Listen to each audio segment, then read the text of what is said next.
Phyllis, maybe just a reminder to record. Thank you.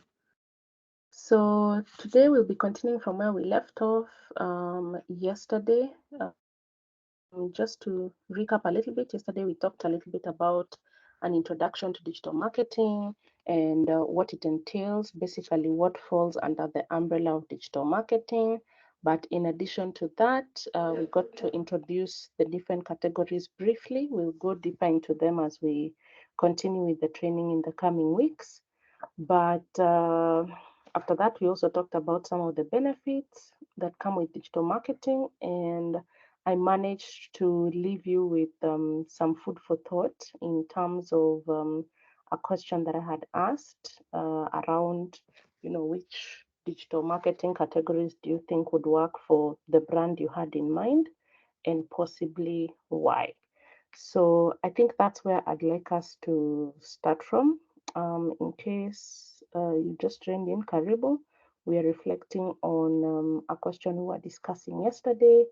And I mean, I think I can just do a round of hearing everyone's thoughts. No worries, it's just your thoughts around the brand you thought of and which digital marketing category out of the ones we went through do you think would possibly work for them and why?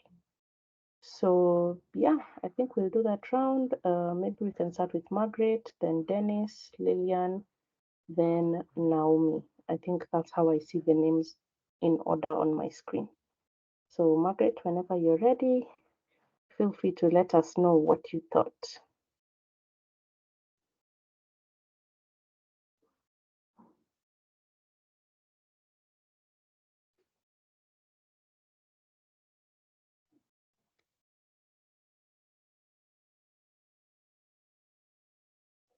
All right, Margaret, we'll come back to you. Dennis, can we maybe hear from you, and then Lillian, and then Naomi?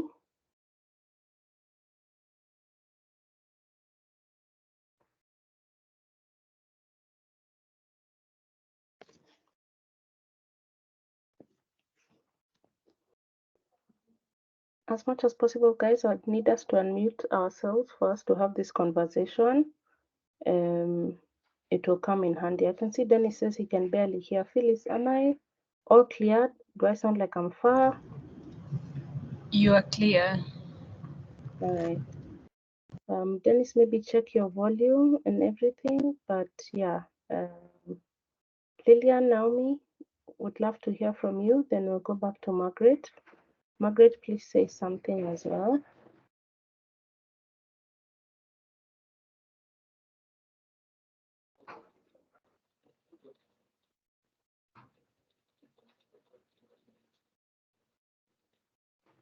We'll start with Lillian, and then we'll go to Naomi. Hello, good morning. Morning. So I thought of Baus Optical. It's a brand that deals with optical frames, eye checkups, and everything of the sort. Nice. And what digital marketing categories did you establish could work for them, and maybe why? Being that I've been their customer for quite some time, and I've also gone through their brand and done some research, I thought that influencer marketing will be the best for them.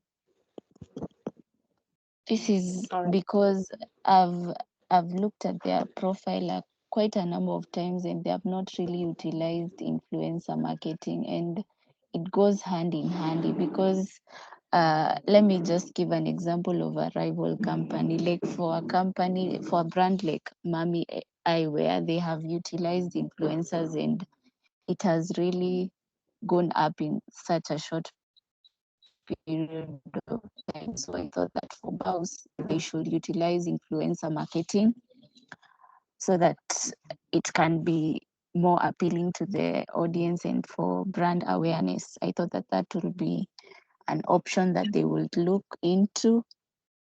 I also thought that another category that they would use is the out of home digital.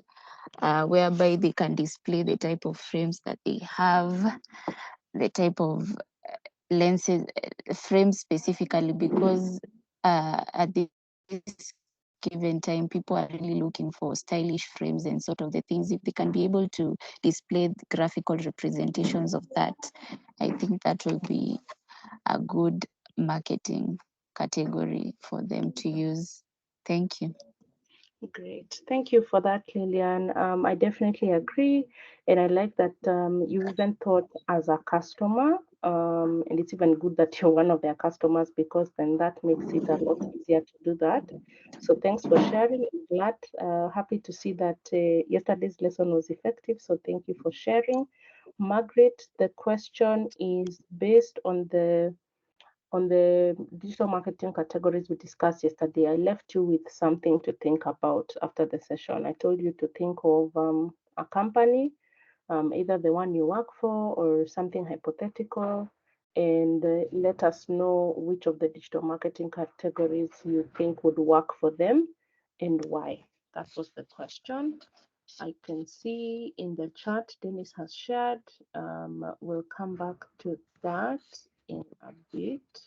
I don't know if there's anyone else who can unmute themselves. Margaret, I think the question is now clear, so maybe we can hear from you. Gloria, I'm not sure you were here yesterday, but yeah, maybe you'll let us know if you managed to catch up. So Margaret, anything from you?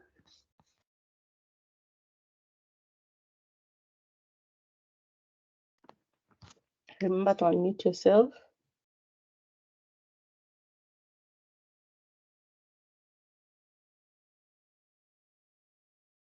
Okay, I can see. Guys, I would prefer for us to unmute if possible, because then the responses are quite long in the chat, but no problem. I can see Dennis says he thought of Carrefour, which is a large retail chain, and some of the categories he thought would be effective for Carrefour would be social media marketing, to engage with customers, showcase their products, and run promotions on the different platforms. He also thought digital advertising would work to reach potential customers online, email marketing to send out promotional email letters and offers to their customers, SEO to optimize their website when customers are looking for products, mobile marketing to create mobile-friendly campaigns and promotions to reach their customers on phone.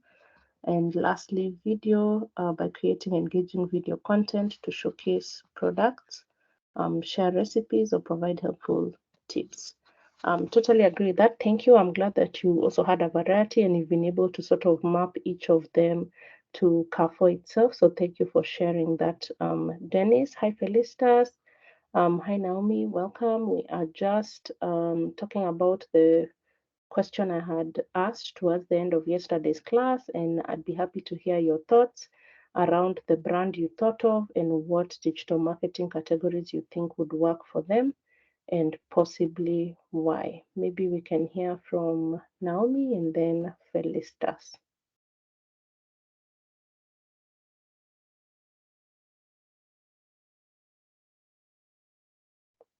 Naomi?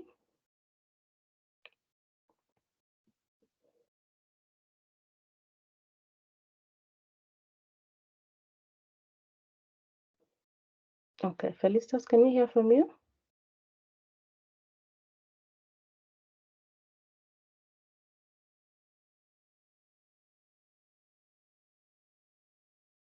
Okay, Phyllis, can you confirm you can hear me? Because I'm now starting to doubt my audio.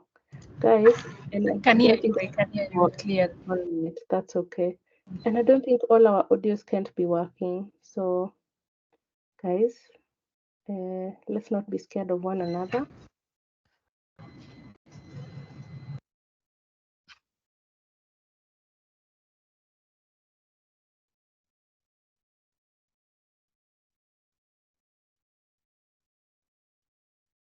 Okay, I'll give it a minute. Anyone who would like to unmute themselves and share? Thank you for those who shared so far.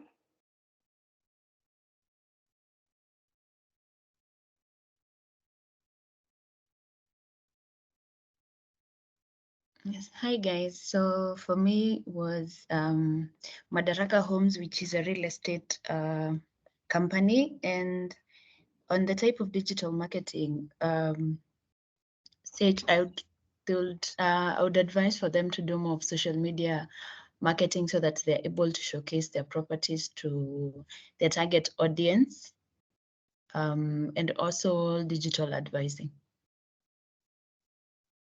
All right, nice. So digital advertising, I like that. I think it would be very effective for them, especially. I like that you've thought of more than one, gives you an opportunity to test out different things.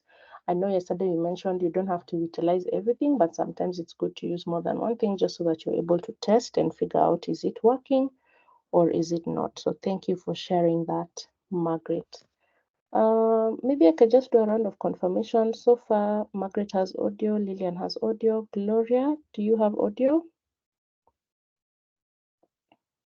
Please confirm. Yes.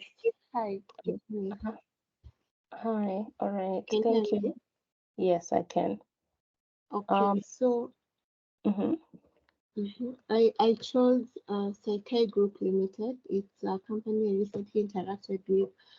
They offer cleaning services, and so my reasoning behind, I thought they can use social media marketing and influencer marketing because this has, it seems it's what is mostly working for other cleaning services in the between other competitors. So I thought this will work for them.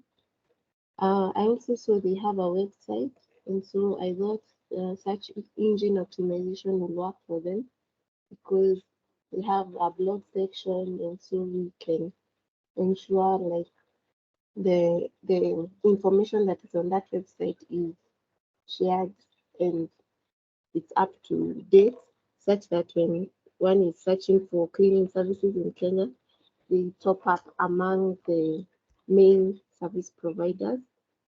I also thought of digital video marketing because now you can show them actually doing the cleaning services for other clients, and this way you can promote what they do.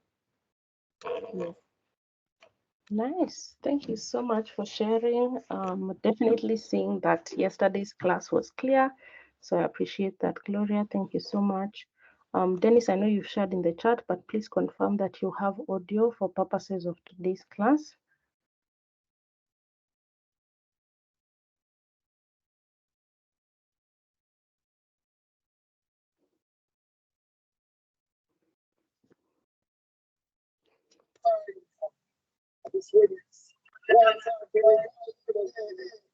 Hi, Dennis. I think we can hear you, but it sounds like you're somewhere noisy. Could you maybe just tell us if you're in a position to speak? Because at some point we'll have a group discussion and everybody will need to be on audio.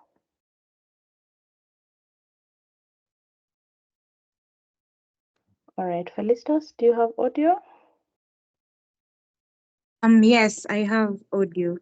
All right, thank you for that. Naomi, lastly, audio on your side?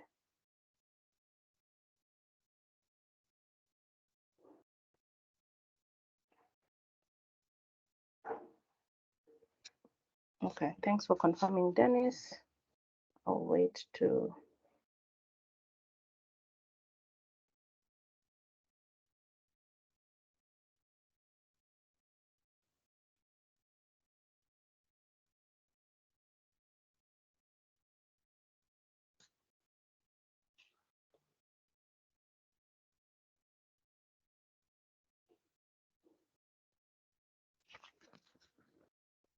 Okay, Naomi, I was waiting for you to finish typing.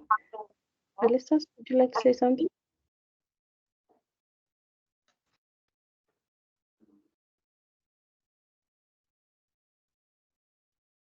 No, I'm good. I don't have anything to say. Okay, I had seen you had unmuted yourself, no problem. Okay. Sorry for that. That's okay.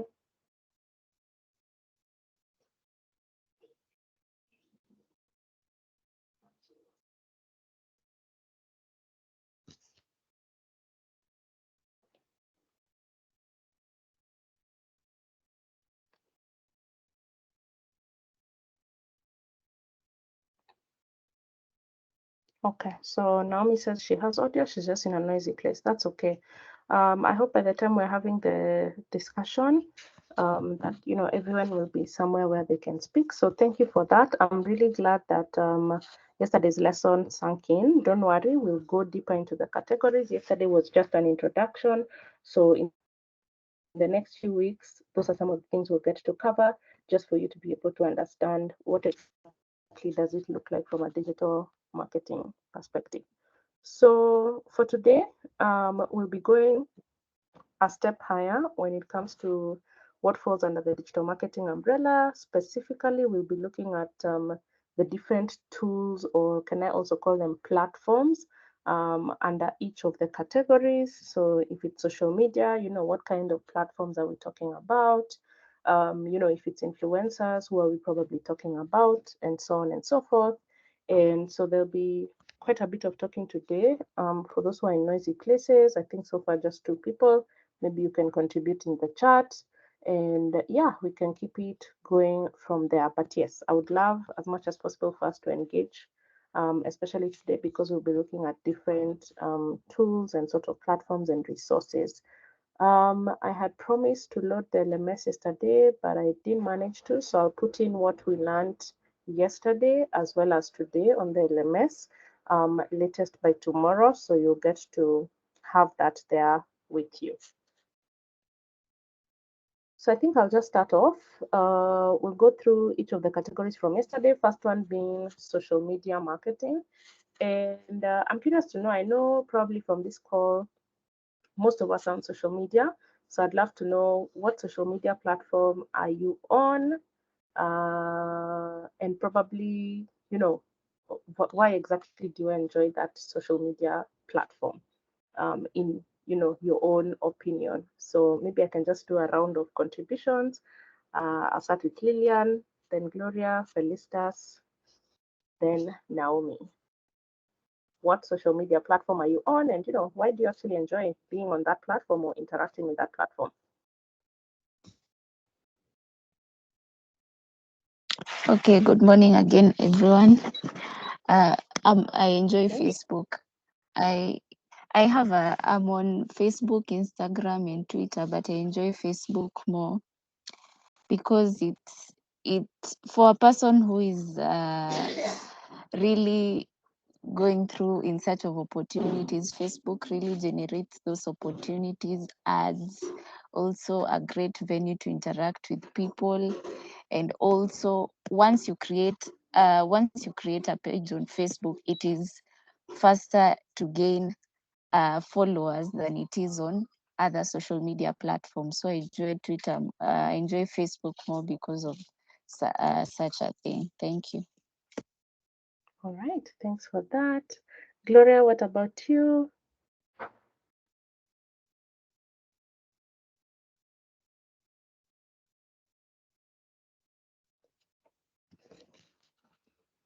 Felicitas, maybe we can hear from you. For me, I have Facebook, Instagram, and Twitter, but I personally enjoy Twitter because Twitter accommodates everything. For news, for memes, for advertisement, I can get them all on Twitter, and they're like short, easy to read, so I don't have to spend a lot of time there. Right, I like that. Thank you. And I'm glad that all of you are very specific about what you like. So thanks for sharing that. Gloria, can we hear from you? Are you able to unmute yourself? If you know you're going to be typing, please type in advance. So Gloria, maybe we can hear from you, then we do Naomi on the chat. Yes, I enjoy Instagram and more the pictures and just seeing different people where they're traveling. So that's, for me, it's more enjoyable. But I also like LinkedIn when I'm looking for more serious opportunities and networking opportunities. Amazing. Thank you for sharing. I can see Naomi in the chat says Instagram and TikTok. The reels are educational, entertaining, and engaging. LinkedIn, connecting with professionals, landing opportunities, and learning. Love that you're very specific. And the reason I asked you that is because remember, when you're marketing a business or even an individual brand, you have a target audience, and this target audience has specific reasons as to why they're on platforms just like you. And that's why I started from that perspective, because most of the time when we're marketing a business, we forget to think about some of those things. And yesterday, remember, I told you many companies join different platforms just because everyone is on it, not necessarily because they actually see any value when it comes to the platform for their target audience.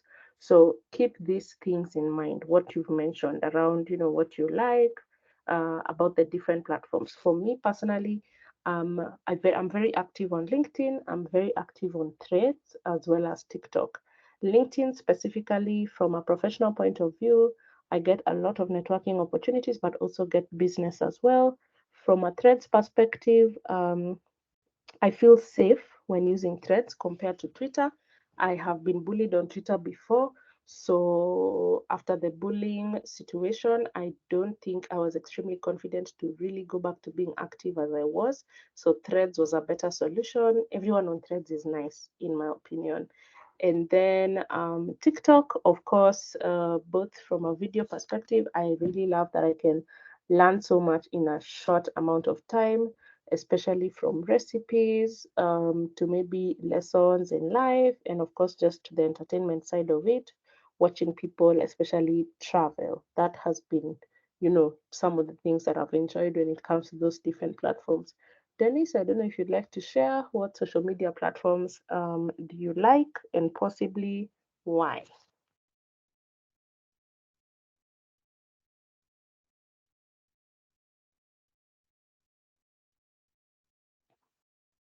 Right, so maybe we'll get to that.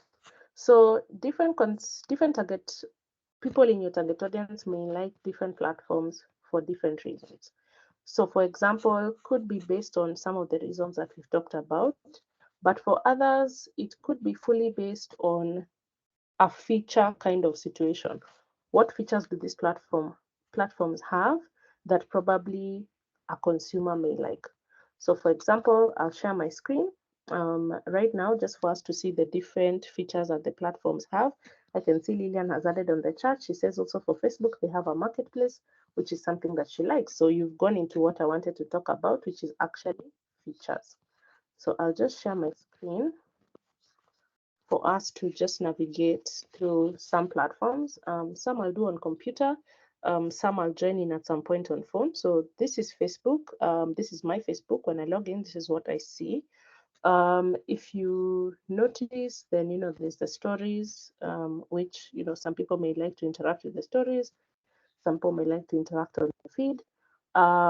As you can see on my left menu, there's quite a lot. So there's a friends section where you can see all your friends. There's groups. So there are people who like using Facebook simply because of groups. They have groups that they're in that they find value in. If I keep scrolling, you'll find that you see things like blood donations, climate center, science center. There are people who like Facebook maybe because of updates that they get with regards to different things happening around the world. If you're active on Facebook, you've probably seen them doing a check, maybe when there's a war or there's a tragic situation in the world, they'll sort of put up a notification to check if you're doing okay. Other people like Facebook because it has an events section. So if you're someone who likes to go for events, whether it's for fun, whether it's for business, the event section is somewhere probably you need to be visiting. In addition to that, they have a marketplace, which has been mentioned in the chat, which could be something that people could like. They keep introducing new things. I'm very surprised to see Messenger Kids. I did not even know it exists, but it's there. If I keep scrolling, there are people who use Facebook because they like the games that Facebook makes available. So in summary, for some people, it could be more feature-based than it is other things. So why are all these things important? Because as a brand, you need to think of what can be the touch point that you have when it comes to marketing for your clients.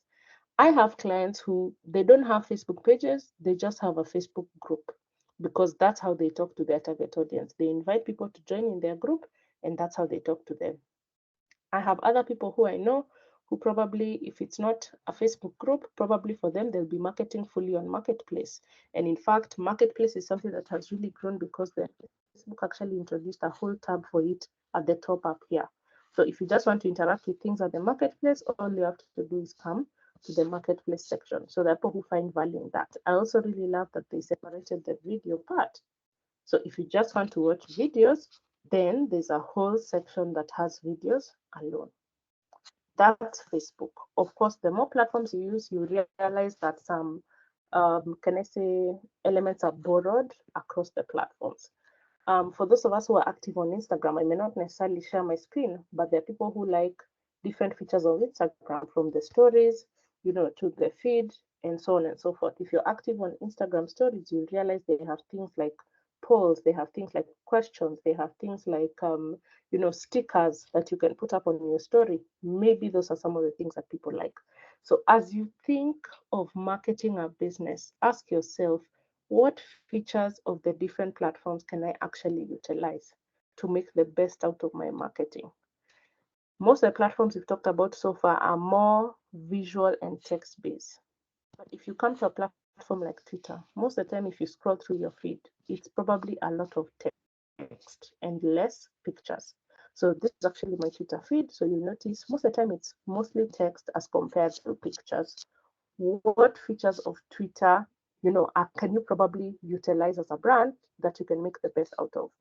Up here you can see there are people who upload media, which is just pictures. There are people who will use GIFs to communicate.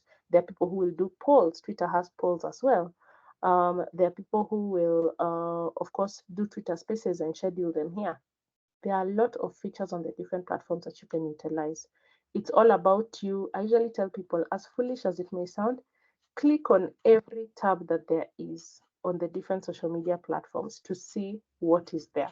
Don't take it for granted that these tabs are there. Click on each of them, see what you can use, and make the best out of.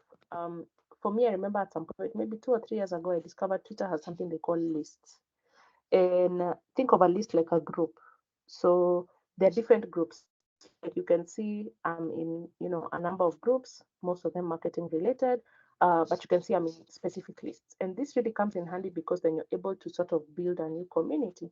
But you can see I'm in these ones at the bottom, but I can also discover other lists. So if I open other lists that Twitter is suggesting, you can see I have many, from news to career, to blogs, to educators, different things. There's tech, there's everything. So it's all about how can you make the best out of this as a feature to market your brand. This is very good for community building.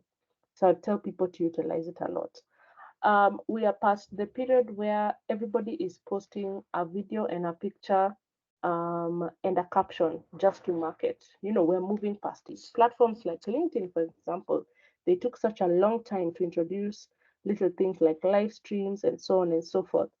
And so you realize that Twitter now, for example, even introduced something like writing articles. So do you just have to communicate in the same way all the time? No, you can quickly do an article on Twitter and actually get to utilize that as a feature on the platform. LinkedIn as well introduced groups. If I scroll to my left side, you'll see some of the groups I'm in. And I actually think when you do a search, in case you're not in any group, apologies for that, I'll just go back. In case you're not in any group on LinkedIn and you wanted to join one, maybe let me say I can search for marketing as a word. At the very top, they have different filters that you can search around, from people to services, jobs, groups. So in case you're looking for marketing groups, just search for marketing, then come to groups, and then you'll be able to see the different groups that actually exist. Why am I showing you all these things? Both for you in terms of resources that you can utilize, but also in terms of your client. What else can you utilize that will get you closer to talking to your client and help you to have a more, can I say, intimate conversation? Yesterday, we talked quite a bit about engagement. And I remember one of the things we were talking about is, how can we get more followers? Or, how can we get closer to talking to these customers that we have? Some of those features that we have on that side could really, really come in handy. And if you utilize them, you never know how many steps ahead they may put you. So we're living in a world where all brands are talking. but what is going to make the brand that you're marketing unique? What is going to make people actually pay attention and want to keep sticking by there? Yesterday, I gave my example. I talked about how I keep looking at the KCB page, KCB Bank, simply because they post memes on Fridays. So ask yourself that. And I mean, I'd be happy to just do a round of thoughts. Do you have any brand that you love to follow simply because of the good job they are doing on social media? Maybe let's have a discussion around that. What brand is it? Do you enjoy following the most? And why? Maybe we can start with Lillian, and then we can go to Gloria, Felicitas, Naomi, and then Dennis. Lillian, over to you.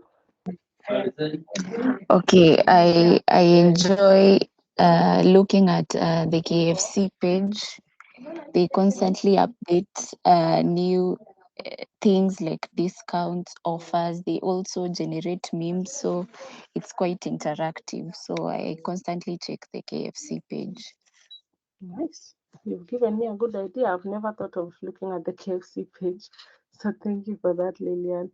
Gloria, Felicitas, Naomi, Dennis, and if you know you're typing, please start typing now so that by the time we get to you, your response is there. Yes, Gloria. I constantly look at the Safaricom page. Mhm. I like the different branding activities they do. So that's what I mostly look at most of the time. Great, nice. Thank you for that. Safaricom, another page to add to the list. Felicitas? A brand that I personally enjoy is the Fiber Jamii Telcom Limited. They have the animations are more like Gen Z vibes, and they kind of resonate with young people. So it's usually a fun page to follow. Amazing. I agree with that, especially their videos. I Yes. think they're doing a really good job. So in case you've not followed them, please guys, run there. You have free entertainment. Thanks for sharing that. Maybe we can hear from Naomi and Dennis.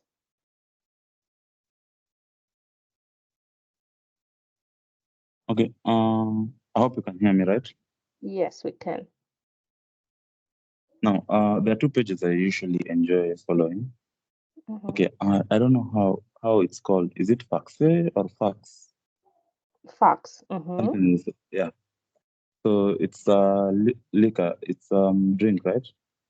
I usually enjoy looking at their pages because of the kind of quotes they come up with.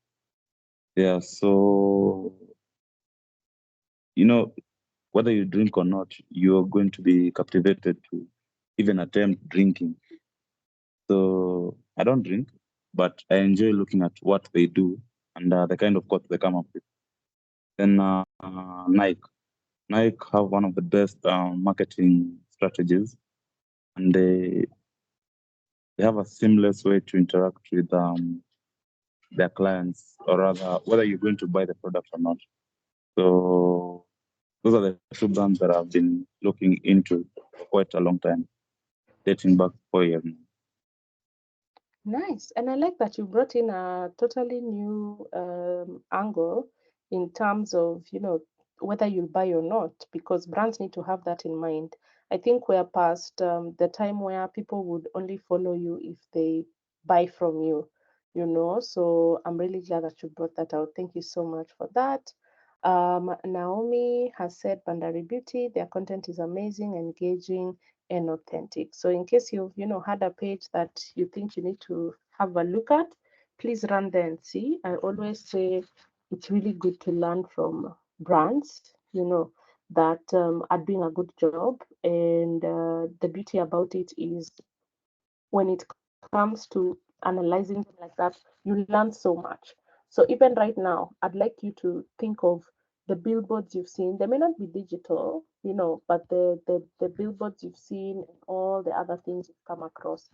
Are there any thoughts that are sort of coming to your mind in terms of what they can do to improve based on these sessions? I know these sessions that we'll have will really spark a lot of thinking when it comes to some of the brands you'll interact with. So I'd encourage you to keep just thinking out aloud. So for the next few minutes, I'd like us to watch a video that basically talks about social media versus social features. And why is this important? Remember, yesterday we said social media is actually a social platform. And most of the time we throw the social element far away. So I'd love for us to just watch this video, and maybe we can see what takeaways will come out from it before we go to the next category of the digital marketing umbrella to see what tools are available for that specific platform of specific tool. So let's have a look at the video. I'll share my screen in a bit. This lady does very interesting videos for a company called NN Group, and I mean, you can learn quite a bit. So in case you feel like you'd love to follow them, feel free to do that. Again, part of the things I'll share on the LMS as well.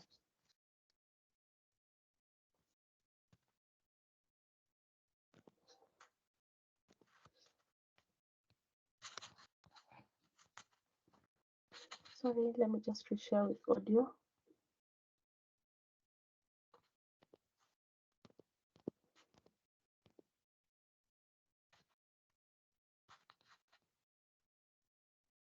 Better to build out social features.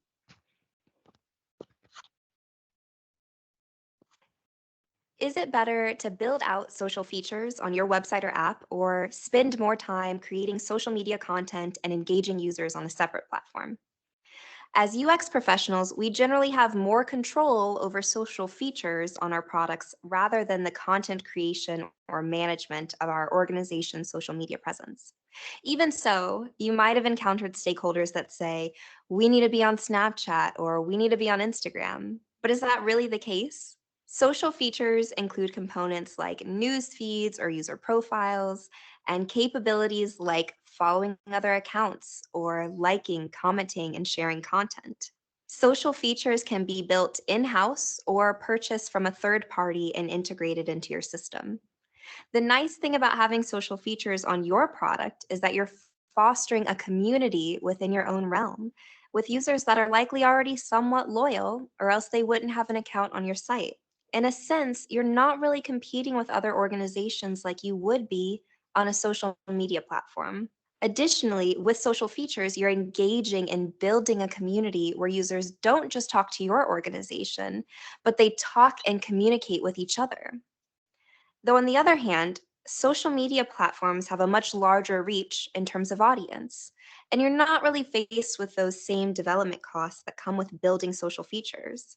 Some downsides include the time and effort to consistently create content for social media, the resources needed to respond to users on these platforms, and if you're working with multiple social platforms, the effort required to ensure brand consistency across these channels. Generally speaking, it's good to have some social media presence, but as a researcher, you'll need to do some discovery work to try and understand what your customers need and how they want to interact with your organization. Do users need answers on the fly? If so, maybe a presence on Twitter is well suited. Or do users want to see how other users tackle certain problems? Because if that's the case, maybe a social feature like a forum will be the most worthwhile.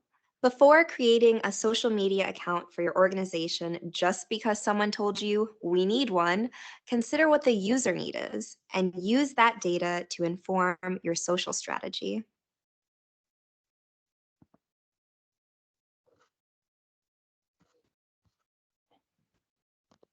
Great. So quick things that I really want us to take away from that. What we've just talked about a few minutes ago. Some of the features on these social media platforms are what allow us to be social.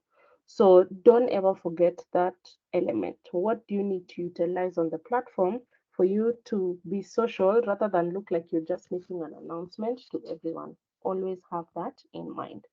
So those are just some of the different social media platforms I think we can talk about for now, and the different tools. I think some are quite similar on the different platforms.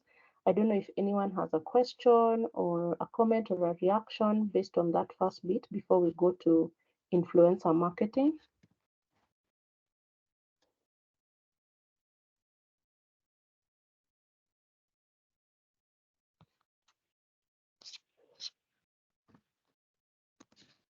Right. So when it comes to influencers, I think yesterday we talked about influencers being, a person of influence, literally, not necessarily someone who is famous, but someone who can influence you or some people in one way or another, either based on who they are in the society or based on their knowledge, maybe on the product or service you're looking at, and so on and so forth. So maybe I'd love us to start from the perspective of having a discussion around, are there any influencers that you follow? One, and probably why do you follow them? And have they influenced you before? So are there any influencers that you follow? Which ones and why? And have they influenced you before? So I'll do a round again. Maybe you can hear from Margaret. I'll start with my list from the bottom so that I don't start with Lillian all the time. So Margaret, maybe we can start with you, then hear from Dennis and Naomi and Felicitas. Then we'll continue. So mine is Virtually Yours by Connie.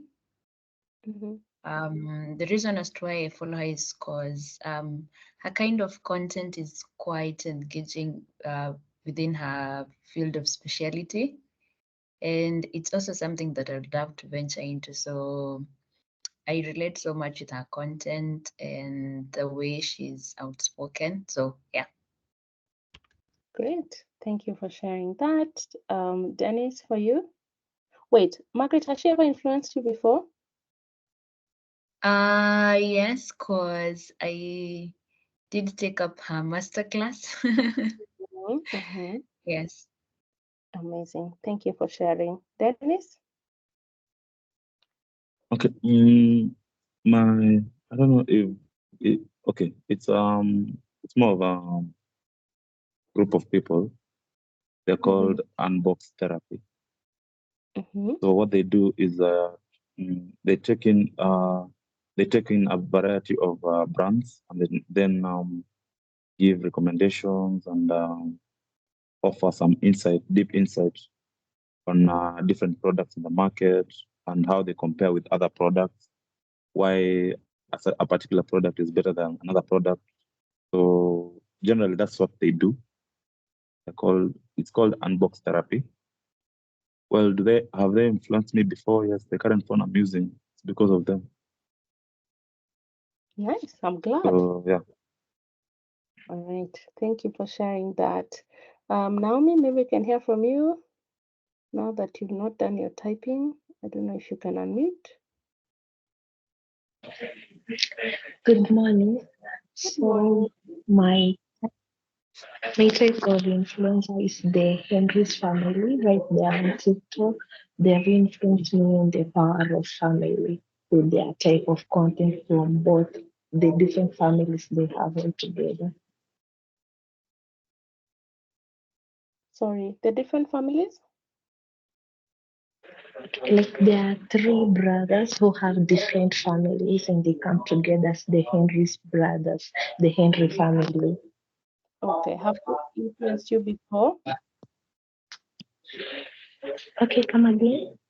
Have they influenced you before to convert maybe for a service or a product? Not necessarily, but just like the love of family and the other way around, not for a product or service, but they've influenced me in the line of loving your family and love. All right, thanks for sharing, Naomi. Felicitas, then Gloria, then lastly Lillian. Okay, an influencer that I love to follow is Natalie Tewa. Yeah, I think that's her name. So the reason is I'm a lover of hair, all hair related things I love, and she influenced me in using L'Oreal Hair Pro products. The fact that the products cater for fussy natural hair and they can accommodate it and kind of provide the repair and the regeneration that African hair suffers from. Yeah, and also she influenced me in using a La Roche-Posay products. Yeah, because okay, there's a kind of elegance and aesthetic that comes just using La Roche-Posay products. Nice.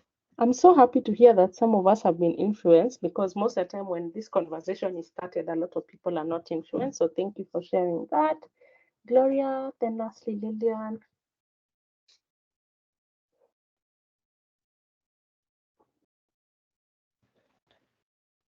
I'm also a big fan of Natalie Terra, like she said. I like her travel content.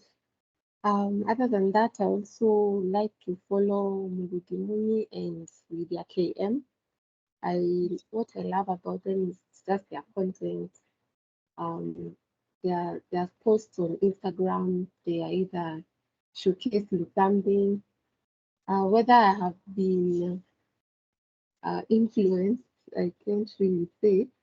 But for when, yeah, but for like Natalie, I used to follow her when it was about hair content, and I even went to the salon she went. So I think I was influenced at some point.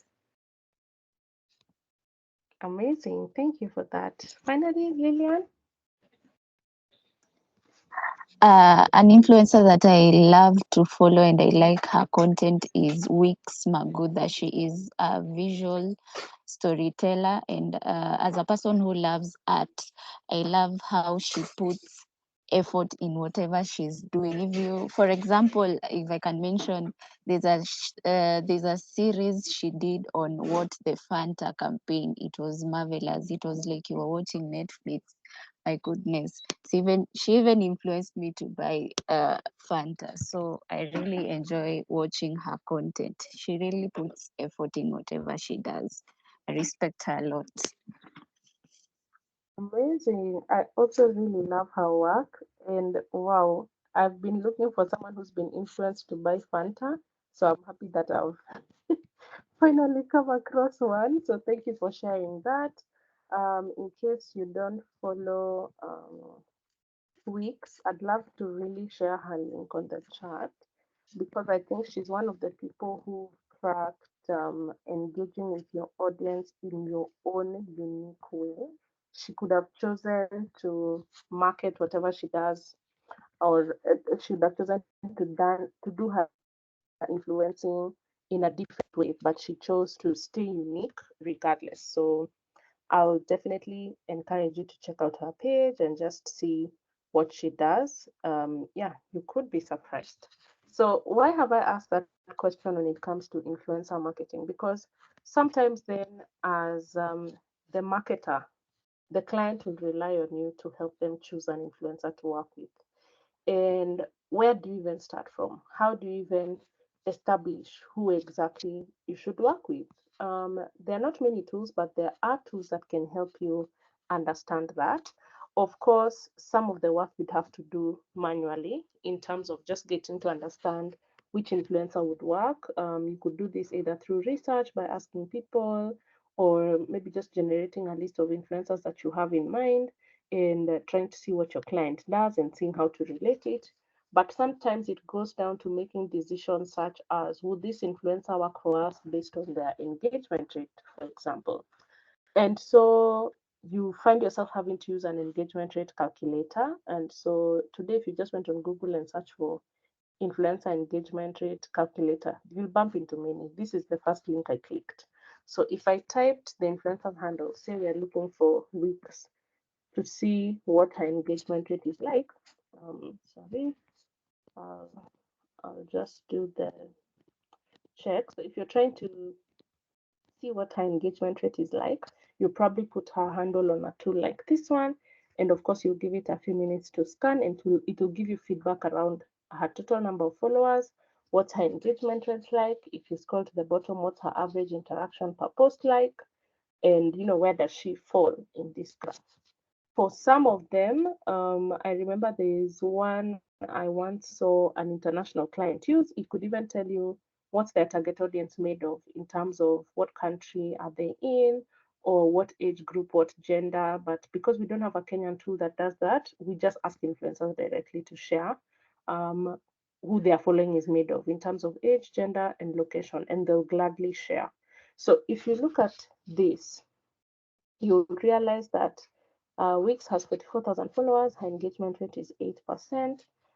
Total per post, she gets around 5,000 likes and 230 comments. And as an influencer, she falls here within the influencers who have between 20,000 to 100,000 followers. So ideally, right now, if you wanted more information, all you'd have to do is reach out to Wix for that. I think I have a sample of an influencer's rate card that ideally has the rest of the information in terms of, let me just search for that, the rest of the information in terms of who their target audience is made of. I want to just show you that for you to have an idea so that in future, as you think of influencer marketing for any brand, you're able to have that in mind in terms of this is the influencer I want to work with because of this, this, and this. So who can I show you? Let's see.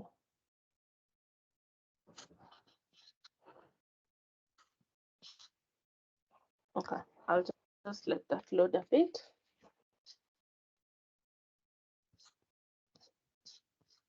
Yeah, so like this influencer, you can see she's given us a total of followers that she has as of this month, the impressions she's had for the month, how many profile visits, the accounts that have been reached, and the interactions on her content.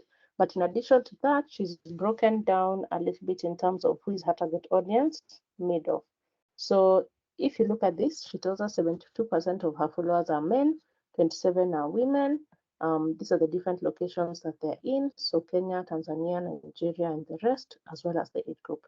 This is such a critical part for you to know about because this helps you choose an influencer. Remember, we talked about how audience is critical. It's very important for you to understand this part because then you're able to know, will she actually be relevant for the campaign that we want to run? Or should I work with choosing somebody else? So this is quite important. Of course, they'll also talk about past work they've done, and of course, they'll talk about their price. So those are just some of the elements that you need to think about. Of course, I'll download some of these things and put them on the LMS so that you can have a look at it. But generally, those are some of the things I say should guide when it comes to influencer marketing. There are many tools. I may not necessarily go into all of them because some of them you need to subscribe, but I have a video here that I'd love us to watch that talks about some of the tools that you can use for your influencer marketing campaigns to improve the results. But maybe before we watch that video, I'd love to know, does anyone have a question? Anything you need me to clarify so far that maybe is not clear?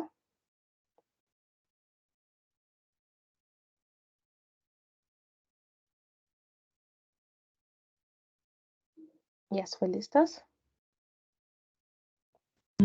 Regarding influencer marketing, like, okay, since I from social media, I see like every brand is always struggling like to get an influencer. So as of right now, is it like a must for every brand to do influencer marketing, or like it depends? I think just based on the discussion we had yesterday, the different digital marketing categories exist. Do you have to use all of them? No, only if it's relevant for your brand and target audience. When it comes to influencer marketing, if you realize that your target audience mostly listens or converts through influential people, then probably it's something you should consider. So how can you find out that? Simple research. Are you probably going to be doing a survey to find out how most people find out about products or services? What makes them convert? Would they listen more when it's a company talking? Would they listen more when it's an influencer talking? Then you now make the decision based on that. Felicitas, does that answer you? Yes, thank you. Wonderful. Any other question from anyone?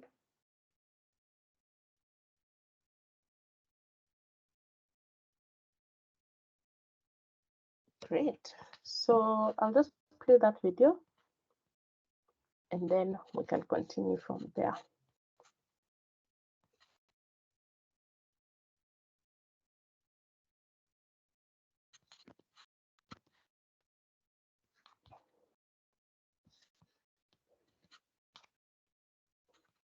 Sorry, I'll share my screen again with audio this time. I had not done that.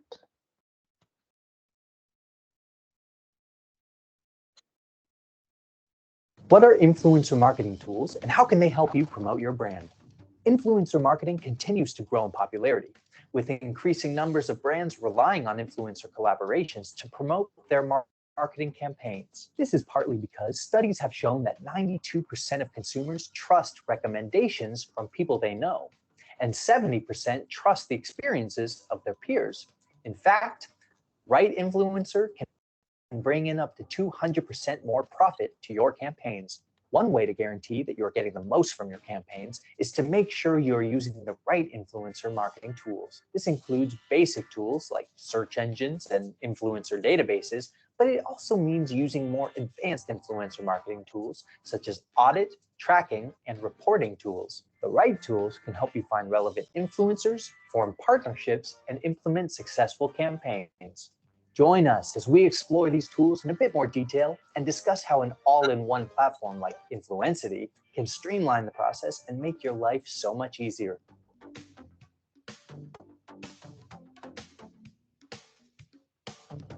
Search engine. A search engine is perhaps the most basic of all the influencer marketing tools we are going to discuss today. This tool can help you on your first step into the world of influencer marketing, finding the right influencers for your product or brand. An influencer search engine is a tool that helps you find influencers on social media platforms like TikTok and Instagram. Most influencer search engines include features such as username search and detailed influencer profiles to make your search simple. You can also filter influencers by niche, by location, or in case of the most advanced platforms, also by audience demographics, interests, language, ethnicity, keywords, hashtags, the percentage of fake followers, and brand affinity. Once you've found what you're looking for, you can view details about the influencer on their profile page to make sure that they're a good fit for your brand. IRM, Influencer Relationship Management, a way to centralize all the information about your influencers, past campaigns, collaborations, emails sent, influencer rates, and more. Just as a sales team wouldn't work without a CRM, influencer marketing professionals rely on an IRM as it facilitates communication and management for your team, makes collaboration easier and more centralized, and avoids relying on a bunch of static spreadsheets. Having a tool to keep all information in one place and up to date is a really valuable asset. Audit tool. A good audit tool is another valuable weapon in your arsenal. This tool helps you reanalyze an influencer's audience as well as the content they post. You can also use the tool to analyze whether an influencer's audience is genuine or if it has been bolstered by fake followers. Once you've started collaborating with an influencer, you can use your audit tool to evaluate how well they are performing. That way, you can identify any adjustments that you need to make to your campaigns or your choice of influencer. Tracking tool. A tracking tool works in much the same way as an audit. Ultimately, it's about finding how well an influencer is performing and whether or not they are effectively promoting your brand. In fact, of all the influencer marketing tools, this is arguably one of the most valuable. There are a few ways to do this. You can use the influencer tracking tool to monitor the content your influencer is posting and see how it is performing in terms of reach, engagement, traffic, sales, or any other KPI. You can, of course, do all this manually. However, a tracking tool streamlines the process and saves you a heap of time. Reporting tool. Once you've conducted your audits and tracked the success of your campaign, you need a tool for gathering your data in the right format so you can measure and quantify your results. That's where an influencer reporting tool comes in. An influencer reporting tool provides you with real-time analytics relating to your published campaign content. Reports often evaluate metrics including click-through rate, or CTR, engagement, and shares so that you can instantly measure the success of each influencer campaign. Advanced tools also let you compare performance at the post, influencer, social media, and campaign level, so you can better pinpoint exactly what is working and what needs improvement for future campaigns. All in one platform. All these influencer marketing tools are highly valuable, so you need to make sure you're using them all. However, if you are using different platforms for each tool, then things can get a bit time-consuming and chaotic. An alternative, instead of conducting each process manually, is using an all-in-one platform for everything. That way, all your data is centralized, and you get a clear picture of how your influencer campaigns are performing. Many influencer marketing platforms also include other services relating to relationship management, third-party analytics, and content amplification. For example, Influencity is an influencer marketing automation tool that helps brands and agencies manage their end-to-end influencer campaigns. You get a full spectrum of tools and features that help you find the right influencers, analyze their profiles, and track all the statistics and metrics you need to evaluate the performance of your collaborating influencers. And with all these influencer marketing tools at your fingertips, you can be sure you're getting the maximum punch from all your campaigns. Check out the description of this video to try Influencity for free, and click the video on screen right now to learn more about the tool and how it can help you manage your influencer marketing campaign. All right, so I'll just pause the video there. As you can see, there are lots of tools available. I think the only downside of some of the influencer marketing tools is that they can be very pricey.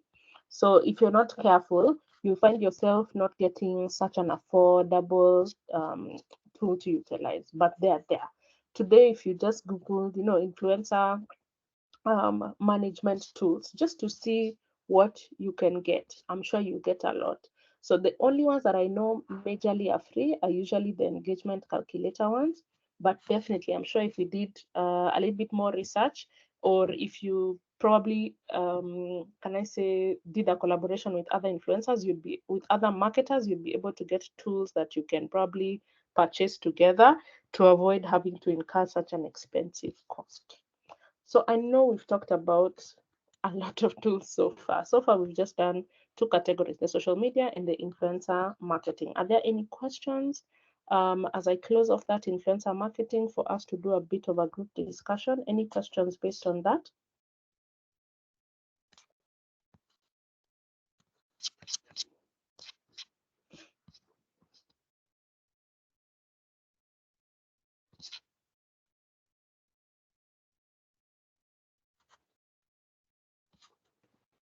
Okay.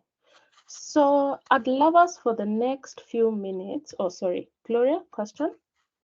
Yes, I wanted to ask, especially for international brands, yeah, I see there's the use of, for influencers, there's the use of like nano influencers, like ones who are below 10,000 followers. So I don't know, is it, maybe I just wanted to touch on maybe the reason why you'd choose someone below with a following of 10,000 and below was compared to a higher following. Okay. So we'll talk about influencer deeper at some point, but there are different types of influencer. Nanos actually have between 500 to 2,000 followers. Many brands are starting to work with many nano influencers simply because sometimes you may work with a big influencer who has many followers, and because of the cost element, you'll only be able to afford them. But two, it's like putting all your eggs in one basket, as compared to you getting 10 nano influencers who you can work with and get many results. But in addition to that, I know you're thinking they have many followers versus these ones who have few followers. Why? Most nano influencers know their audience almost personally, or mostly intimately. They can clearly tell you what works or does not work for their audience, as compared to a very big influencer who is just followed because they are famous. So they may not clearly understand fully information when it comes to their target audience. Does that answer you? Okay. Yes, it does. All right, great. So for the next few minutes, I'd love us to do a group discussion. And because we're not many on the call, I think that the discussion will just be done here. I don't know if there's anyone who'd like to volunteer to lead the discussion. Of course, by the end of the training, everybody will have led a discussion. So if you'd like, it's better to start now. Anyone who'd like to volunteer to just lead the discussion? It's nothing complicated. Again, it's just based on our thoughts and what we see online. Anyone? I don't want to appoint someone. Okay, I will. All I right. will. Thank you for offering. So for the next few minutes, I want us to think, or rather just discuss. There are different ways that marketing can be done. But from a marketer's perspective, there are two ways it can be done. Either, I want to just say it in simple terms. One way that it can be done is a company can decide to market to you in a benefit solution kind of approach, where they tell you, these are sort of the benefits our product or service has to offer. Do you want it? If these benefits are good for you, you can take it. But there's the other side of marketing where it's not benefit focused. It's more, this is what we have to offer, and this is the price. Are you going to buy or not? So I don't know what to call that. So there's the benefit side and sort of the non-benefit side. I want you to have those two ways of marketing in your head. And based on those two, I want us during the group discussion to just think of at least 2 or 3 companies. Okay, let's say 1, not 2 or 3, 1 each. Think of 1 company that you think is using the benefit solution type of approach, and maybe comment on what you think of their marketing. Is it working? Is it not working? And then now think of the other side of a company that is not using the benefit solution kind of approach, but it's more of, this is what we have to offer, this is the price, take it or leave it. I want you to think of 1 company each for those categories and discuss it in the group. So of course, it will start with a bit of brainstorming, you guys trying to see which companies are doing what. So everyone will have to contribute. And then, yeah, we can have a little discussion around that and see what comes out of it. I'll be here, but I'll be listening, and then I'll give my feedback towards the end of the discussion. So Lillian, you're in charge. Those are the questions, or that's the question. I'll be out for a few minutes, maybe 5, just to give you time to get yourselves together, and then I'll just come and listen into the discussion. So Lillian, all good? Okay. So let's start with the scenario of the benefit, whereby it's going to benefit someone. I'd like us to think of companies that are offering you the benefit. When you choose this particular product, you're going to benefit from it. I'd like us to, each one of us to give us their 1 company so that we can choose from them. Yes, Margaret? So personally, I'll go for the LG company, because from the aspect of the electronics in terms of TV, for instance, in cases where you'll go to their shop and you have particular specifications on the type of television you want, you find that they have a variety of TVs with each has a particular specification, and I find that they are more benefit solution, because if you're looking for something that is gonna produce a 4HD video, I believe they do have the products that meet that particular criteria, and yeah, so I would personally go with that. That is more benefit solution, because it's going to solve your problem. You're looking for something that is going to give you a 4K HD video. So yeah. So Margaret, do they have other options, like Yes, apart they from do. that? Yes, yes, they do. I believe they do, because every client comes with a different need, and I believe they have the products to serve customer specifications. It Okay. varies with every customer. So can we have another person giving out, like, let's have another company so that we can choose from the two and have a discussion on that. So Gloria, Dennis, is any of you willing to speak and give out their opinion? Hello, Gloria. Or you can just type on the chat if your mic is not working.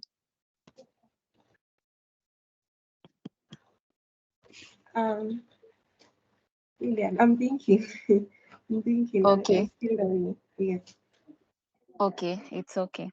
So let's start off with this one that Margaret has given to us, LG. She's talking about the scenario of benefit whereby we are a customer. If, for example, Gloria, Margaret, and Dennis, we come there and we want to purchase a particular product, depending on the specifications we want, each of the product will have a benefit to us. I believe that is what you're talking about, Margaret, isn't it? Yes. Yes. So LG is definitely a company that will be fit a customer's needs and wants.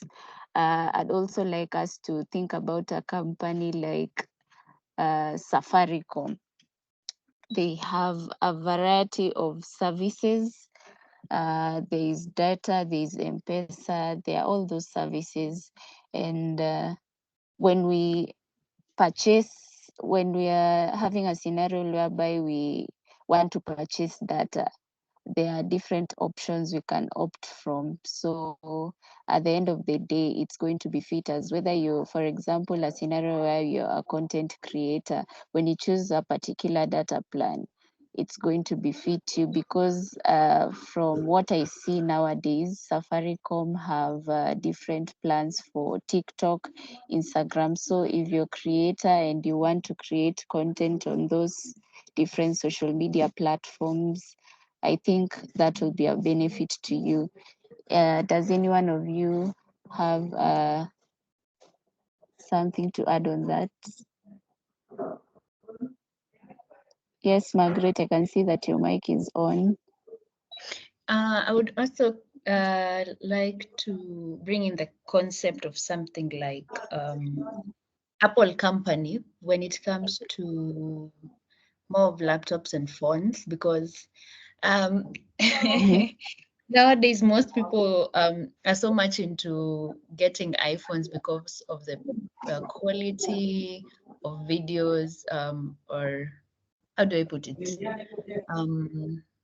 The concept of, especially for content creators, someone would rather go for an iPhone because of the quality of videos or photos it produces. And being that there is a variety of phones across the board, I feel like that is also a benefit solution company because it's going to meet your particular needs. If you want a camera that has this particular pixel, or yeah, that kind of stuff. So Yeah, I believe that is yeah. another one. I agree totally because depending on the type of work that you're going to be doing, different phones and different features will matter according to the work that each person is going to be doing, because like here in Kenya, content creators have really invested in the types of phone that they are using, and it's really showing in the type of content that they are doing. I'd like us to also check a company like, now let's think of a scenario that's not befitting. I'm trying to think of companies that will tell you you take it or leave it. Let me just mention one and then you can correct me if I'm wrong. There is a company called Sun King. It deals with solar panels. Like for now, they are offering to install solar panels for people, and in the course of time this offer will soon end. I don't know if you agree that that is a scenario whereby you either take the offer or leave it. So if somebody in the chat can assist me in trying to think of that, I would really appreciate. Anyone? Gloria, Dennis? Lilian, you're saying they offer the solar panel, but they Yes, don't they have. do. Sorry, I think Yes, you said they offer. I was Mhm.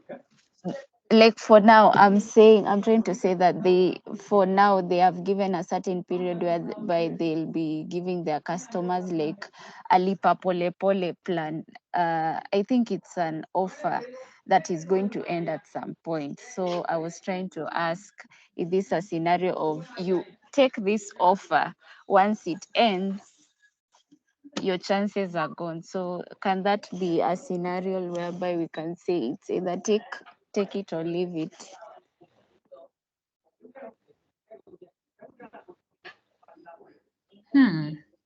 Okay, I think even before the offer ends, it's already a take it or leave it, because the lipa mdogo mdogo, or rather the lipa pole pole scenario is already a take it and leave it scenario, right? Because Yes. whether you're taking that option or not, you're either going to buy it one off, or you're going to pay it on an installment basis. I think that scenario alone offers the take it or leave it concept. Yes, I agree totally. Actually, that is something that I had not thought about, and looking at it now, I totally agree with you, Dennis. Because once they have already said this is the offer, this is what is coming with a given offer, it's already a scenario of either take it or leave it. So I don't know if any one of us here has another example to share with us, which is not exactly of benefit. Gloria?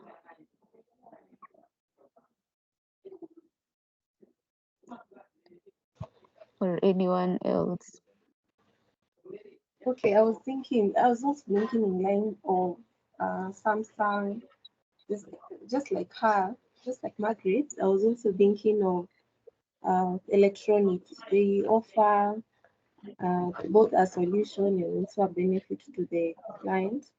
And so that's what I was thinking of Samsung. They have fridges, they have phones, they have washing machines. So I do believe that will also be one of the companies. So, Gloria, in terms of a company that is not of benefit, what are some of the companies that come to mind? Not of benefit. Mhm.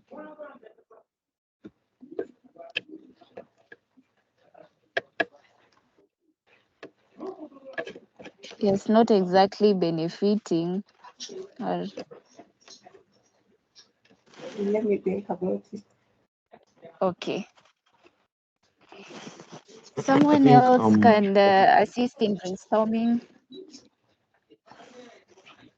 Okay, not a particular company, but take an instance of supermarkets, right? Or rather, shop. When you're going to get a product, not the same way as you're going to get it from a hawker or someone else, because from a hawker you have the liberty to negotiate the pricing. But when you go to a supermarket, the listed price, the take it or leave it situation. You either want it or you don't want it. Nobody's going to compel you to get to that price. So I agree. Thank you for that, Dennis. And after Dennis has given that example, I've also thought about companies that also sell their clothes or any other stuff online. The price indicated on the cart is exactly the price that you're going to purchase that product from. So it's not going to be a scenario where they are going to you're going to necessarily negotiate. So I think that is another scenario and instance I don't know if any one of you has another example to add.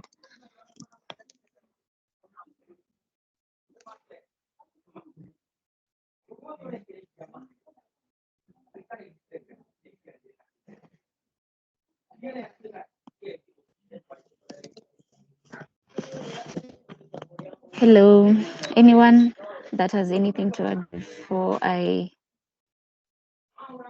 hand over the discussion to Melanie so that she can give her final remarks?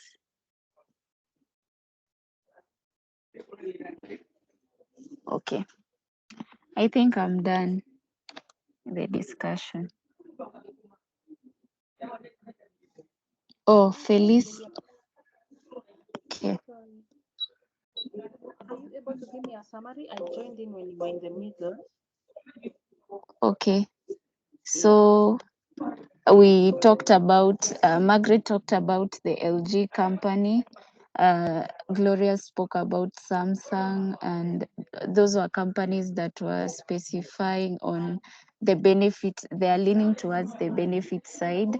And then when we are looking into the scenario of the take it or leave it, Dennis gave an example of supermarkets. The price listed there will be the price that you will purchase that product with. There will be no room for negotiation. We also spoke about a company like Sun King.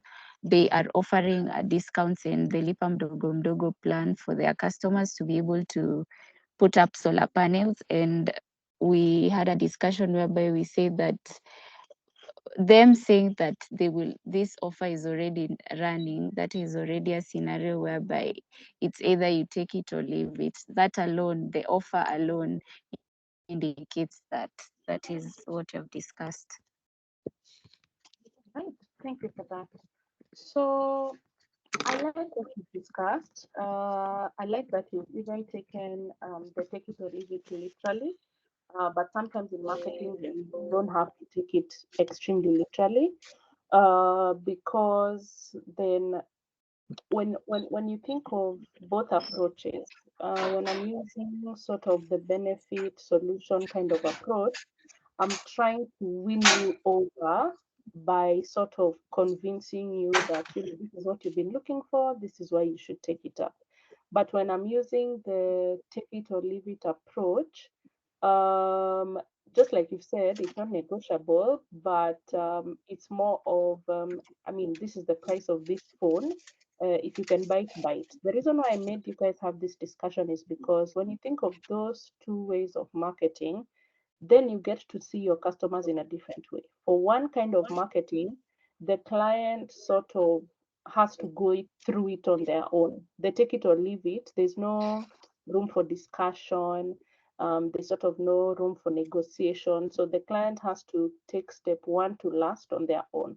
As compared to the benefit solution one, it sort of leaves some room for discussion.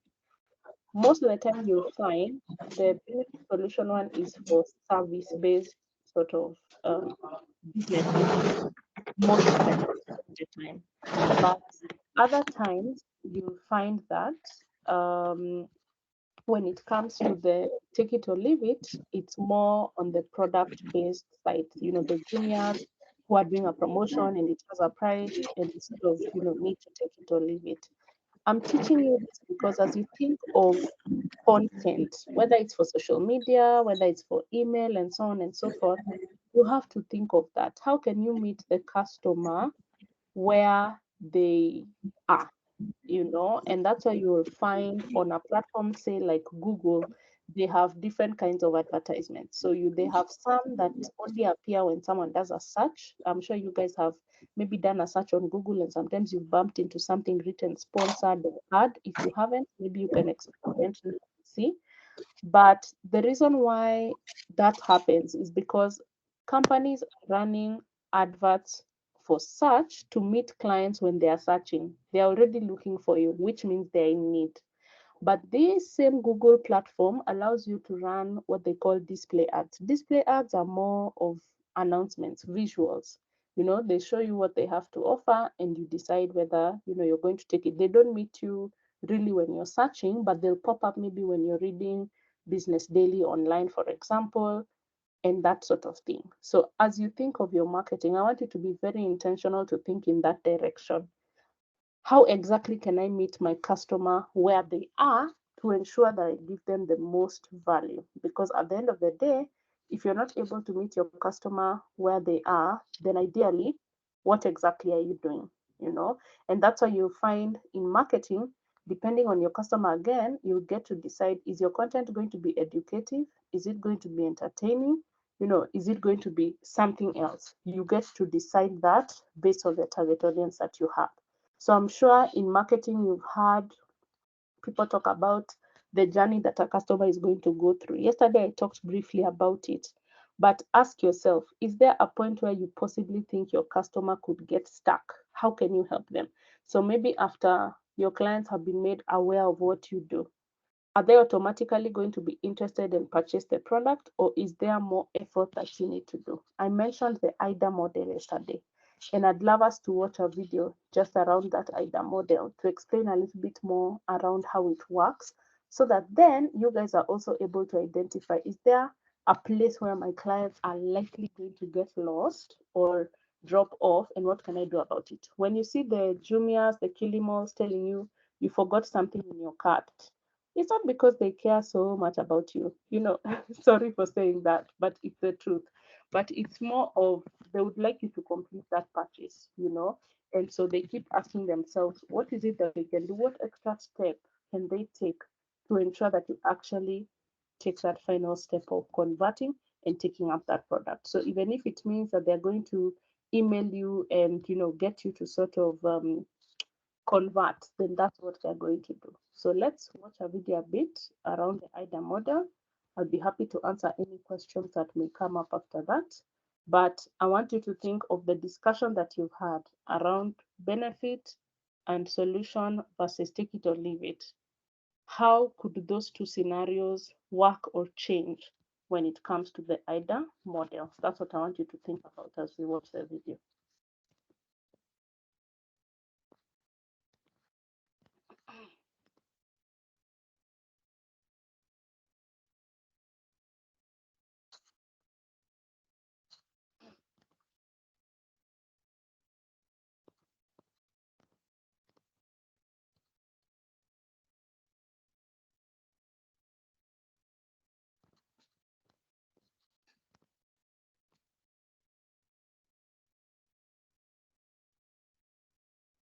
The AIDA model is an acronym that stands for attention, interest, desire, and action.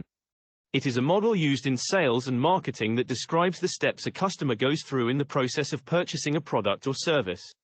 The steps show customer awareness, customer consideration, and when the customer desires the product or service and decides to buy. The first step of the model is attention, which is the point at which a customer first learns about your product or service. The goal is to reach a wide audience and alert him to the company's products or services. Once a company has the attention of a customer, they move on to the next step of the process, their interest in the company's products or services. The goal is to build trust and nurture relationships with clients so they can go on to the next stage. The next part of the model happens when a customer has decided that they want to purchase your service or product. The shift from interest to desire often happens after a customer has compared your product or service with the competition. The goal is to highlight unique selling points of a product or service, so it appears more desirable than their competitors. The final stage is action. This is the stage where a customer takes the steps to purchase a product or service. The goal at this final stage is to get the customer to commit. In conclusion, the AIDA model is used to create effective marketing campaigns, improve content creation, improve sales proposals, as well as help with social media content. It's particularly effective in situations where the sales process requires engaging prospects quickly, delivering impactful information, and prompting them to take action within a short interaction. Whether it's a marketing campaign, cold call, or sales presentation, the AIDA model serves as a valuable guideline to structure the communication to achieve sales and marketing objectives. Thanks for watching. Okay, so I'll just go back to a certain point of the video here. So as you can see, when you think of your customer's journey, there's the awareness stage, there's the interest stage, desire, and the action. If we look at it from the benefit solution kind of approach, you cannot start at benefit solution before the client is made aware about what you do. So attention comes first. Tell them a little bit about your company, what you do, and then now use the benefit solution approach to get them interested. Same thing for the take it or leave it. They can only take it or leave it after they've been made aware of your brand. For them to get to the desire stage, could be that the benefits make sense for them, could be that whatever it is you have to offer on your take it or leave it offer is what they had in mind, so they're actually going to take it or leave it. So as you think of your customer journey, I want you to have these 4 steps in mind. It will come in handy, especially when we get to the point where we talk about creating content during this training. You'll realize that it's very important to understand this, because the content that you create for awareness may not necessarily be the same content that you create to get people to start desiring your product to eventually take an action. So till that point, any questions, any clarifications you'd like us to make?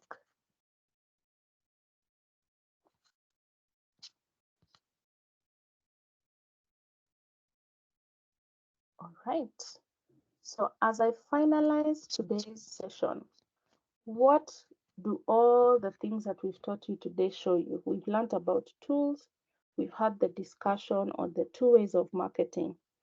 For me, one thing that really stands out is from the very beginning, you have to have a goal. When you're clear on your goal, you get to know what your end result is. And when you're clear on your end result, you'll be able to identify what do you need to do in between? What tools do you need to have in between to enable you to get closer to your end goal? When I think of that same end goal, it's important for me to understand those 2 different types of marketing, because they'll enable me to understand what goal to choose in the end. You know, if my goal is to get people to buy my product or service at amount X, which of the 2 marketing types do I need to use? So having a goal is very important. And I think you remember yesterday when we had our discussion, goal came up when we were talking about strategy. And we talked about how important it is to have a goal, how important it is to know how exactly to measure that goal itself. We cannot get enough of that. It will be very, very important. Something else that stands out is audience. Depending on who you're targeting, then you're able to choose which of the 2 different types of marketing should you use, you know, depending on your audience and what will actually get them to convert. Again, very important to understand that part of things. So every platform that you use when it comes to marketing, have a goal in mind. Whether you're creating content, whether you're running sponsored ads, you realize when we're talking about sponsored advertising, the first thing that every platform will ask you when you're doing sponsored advertising is, what is your goal? Could be awareness, could be interest, could be getting people to engage, could be getting people to buy.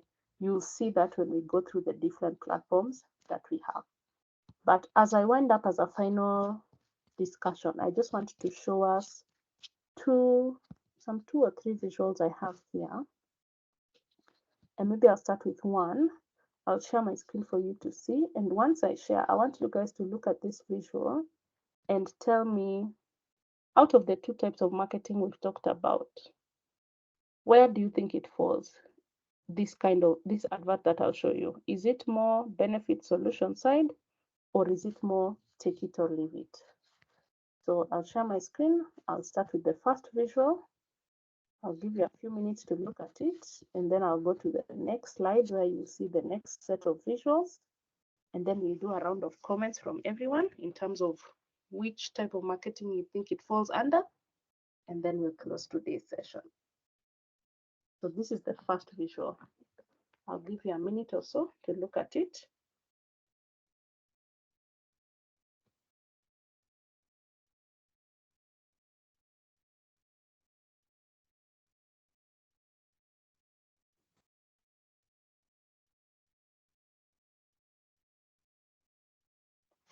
All right, now I'll go to the second slide.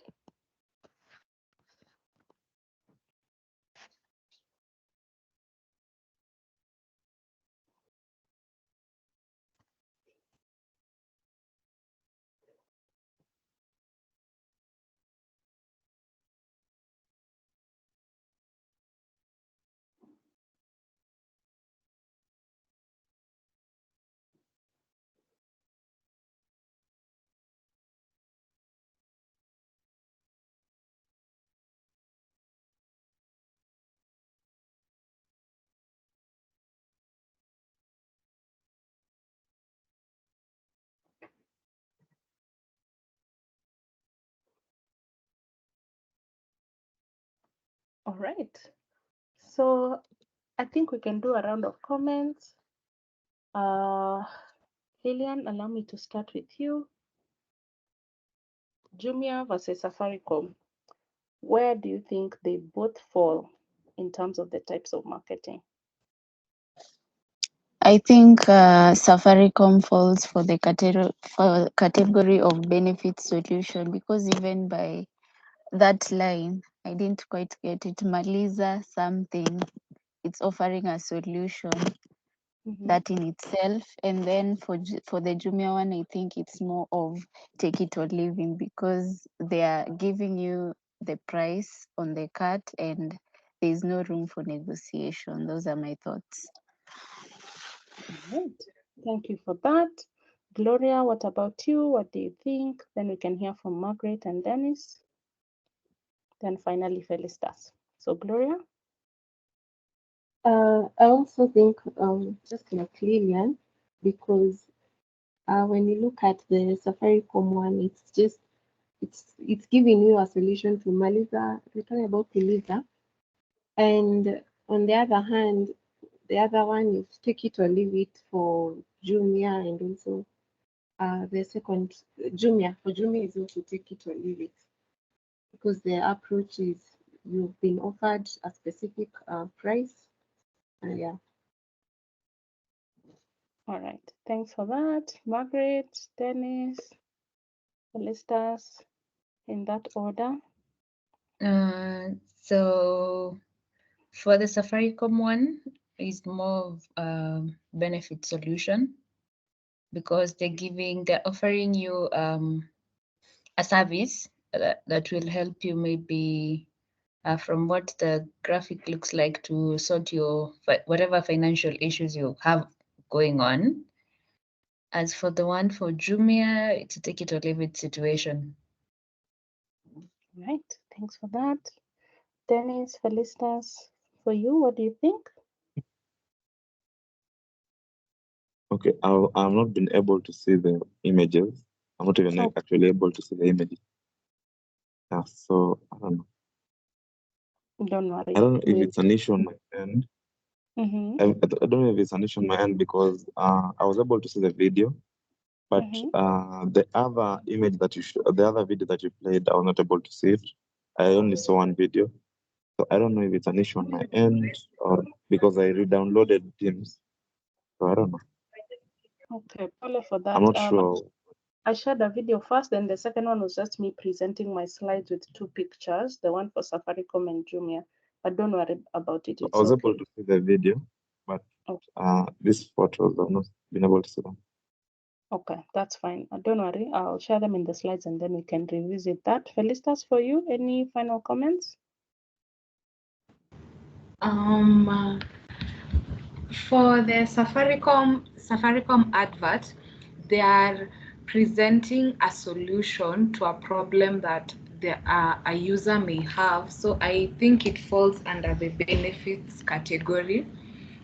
And Jumia, they are giving a fixed discount, which one cannot, there's no room for negotiation. It's either you take it or leave it. Yeah. All right, amazing. I'm happy to see that, I mean, at least we've gotten that concept of that kind of marketing. It's very important for you to think of that, because then it will come in handy as we keep going. But I think from me, that's it for today's session. I just wanted us to build on what we did yesterday and look at tools. Of course, when we meet in the new week, we'll keep talking about tools and other things that we have planned. So I look forward to the new week. No task today or food for thought. So I think you just reflect on the things that I'll upload tomorrow on the LMS, all the videos we watched. I'll put all of them there, and then you can have an opportunity to have a look at them. But I think for the next few minutes, I'll take any questions. If there are any, maybe I'll just wait. Any question from anybody?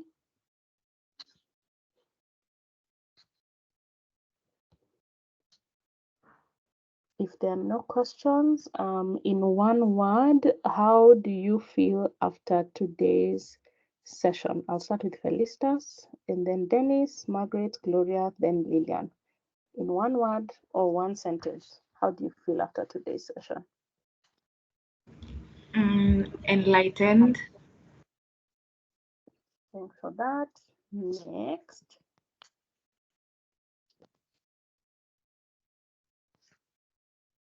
Dennis, over to you. Then Margaret, Gloria, Lillian.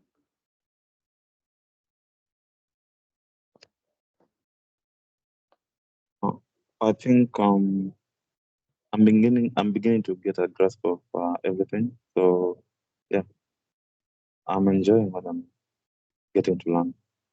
Amazing. I'm actually enjoying. I'm glad. Thank you. Keep on. Margaret? So far, so good. Although I missed a bit of a couple of minutes for today's session, I'm actually enjoying the lessons and yeah, getting to interact. Yeah, I've learned a lot. Looking forward to learning more. Amazing. Thank you. Lillian? Oh, sorry. Have I skipped someone?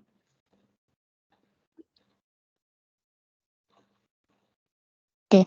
For today's session, I will say that insightful. I will give it the word insightful today. Thank you for that.